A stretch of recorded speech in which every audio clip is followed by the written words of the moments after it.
మనకు ఆరోగ్యాన్ని చేకూర్చిపెట్టే ఔషధాలని తయారు చేయడంలో మిగతా వైద్యాలతో పోలిస్తే హోమియోది ప్రత్యేకమైన శైలిగా చెప్పుకోవాలి. ప్రకృతిలో లభించే లోహాలు, లవణాలు, ఖనిజాలు, వృక్ష సంబంధమైన పదార్థాలు, చివరికి ప్రాణాల్ని హరించే విష పాషాణాల్ని సైతం అమృతతుల్యమైన ఔషధాలుగా మలచడం మనకొక హోమియో వైద్యంలోనే కనిపిస్తుంది. అలాంటి ఔషధాల్లో పాస్ యాసిడ్ ఒకటి. నీరసం, నిస్సత్తువ, నిస్త్రాణలతో బాధపడే వారికి ఇది బాగా పనిచేస్తుంది. ఈ ఔషధం గురించిన పూర్తి వివరాల్ని ఇప్పుడు తెలుసుకుందాం.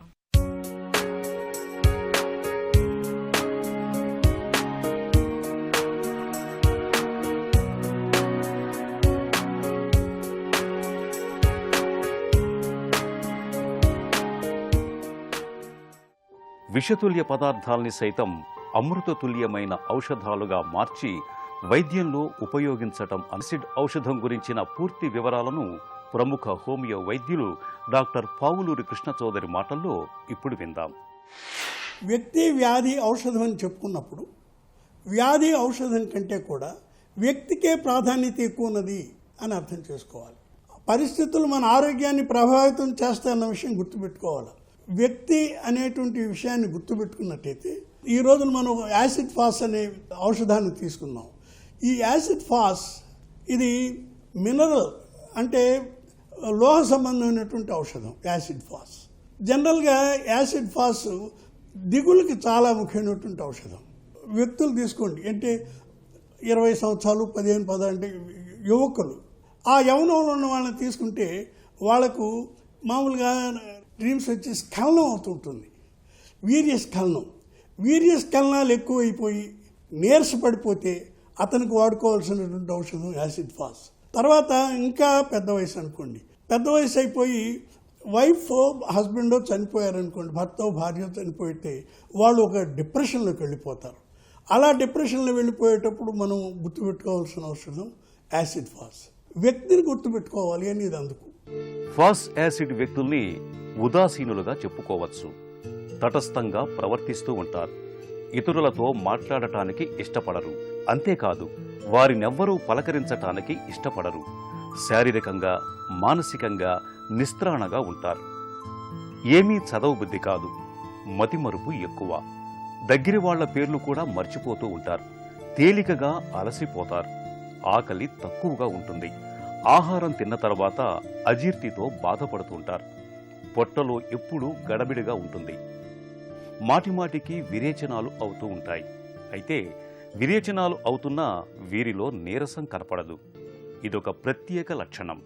చాలా కాలంగా దుఃఖంతో బాధపడుతూ ఉంటారు. దుఃఖానికి గురవటం మూలంగా జుట్టు రాలిపోతూ ఉంటుంది. తల వెంట్రుకలు కూడా నెరిసిపోతూ ఉంటాయి. పిల్లల్లో అయితే ఇంటి బెంగ ఎక్కువగా ఉంటుంది. స్కూలు మారినప్పుడు, ఊరు మారినప్పుడు పిల్లల్లో ఎక్కువగా బెంగ కనిపిస్తూ ఉంటుంది. ముఖమంతా కందగడ్డలాగా మారిపోతుంటుంది. సాయంత్రానికల్లా జ్వరం వచ్చేస్తూ ఉంటుంది. ఇలాంటి పిల్లలకు ఫాస్ యాసిడ్ను ఇస్తే మంచి ఫలితం ఉంటుంది. వెంట్రుకలు రాలిపోతూ ఉంటాయి, అది దిగులు వల్ల రాలిపోవచ్చు. వాళ్ళకి యాసిడ్ ఫాసే వాడాలి. వ్యక్తి లక్షణాలు, తర్వాత వ్యాధి లక్షణాలు అంటే హెయిర్ లాస్ వ్యాధి. తర్వాత యువకుడు ఉన్నాడు అనుకోండి, యువకుడు ఉంటే ఇంపార్టెన్స్కి గురి కావచ్చు. నపుంసకత్వానికి గురైతే ఆ వ్యక్తి యొక్క పరిస్థితులు కానీ మనం గుర్తించినట్టయితే, మానసికంగా అతను బాధల్లో ఉన్నాడని తెలిస్తే ఆ మానసిక బాధలను గుర్తుపెట్టుకుని ఇది దిగులు, విచారానికి దారితీసే బాధలైతే, దాంతోపాటు శారీరక బాధలు ఫలాని ఉన్నాయంటే రెండు కలుపుకొని మనం యాసిడ్ ఫాస్ ఇంప్రూవ్ చేసుకోవచ్చు. ఇంకోటి ఉంటుంది, విరోచనాలకి యాసిడ్ ఫాస్ మంచి ముందే. కానీ దీంట్లో ఏమిటంటే విరోచనాలు ఉండి నీరసంగా కనపడ్డ మనిషి, ఏమిటి ఇన్ని విరోచనాలు అవుతున్నాయి కానీ నీరసం రావటం లేదు, అట్లాంటి కేసుల్లో దీన్ని ఏమంటారంటే పెక్యులియారిటీ అంటారు. అసహజ లక్షణం ఇది.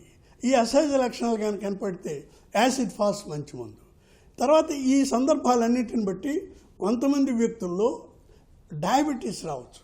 డయాబెటీస్కి మనం యాసిడ్ ఫాస్ మంచి మందు. ఇక్కడ మనం గమనించవలసిన విషయం ఏంటంటే, వ్యాధికి కాకుండా వ్యక్తిపరంగా కూడా ఆలోచించి ఈ రెండు కూడా మనం సమన్వయం చేసుకుని ఔషధాలను ఎంపిక చేసుకోవటం. హోమియో ఎక్కువసేపు చదవటం మూలంగా తలనొప్పి వస్తున్నప్పుడు ఫాస్ యాసిడ్ను వాడుకుంటే మంచి ఉపశమనంగా ఉంటుంది.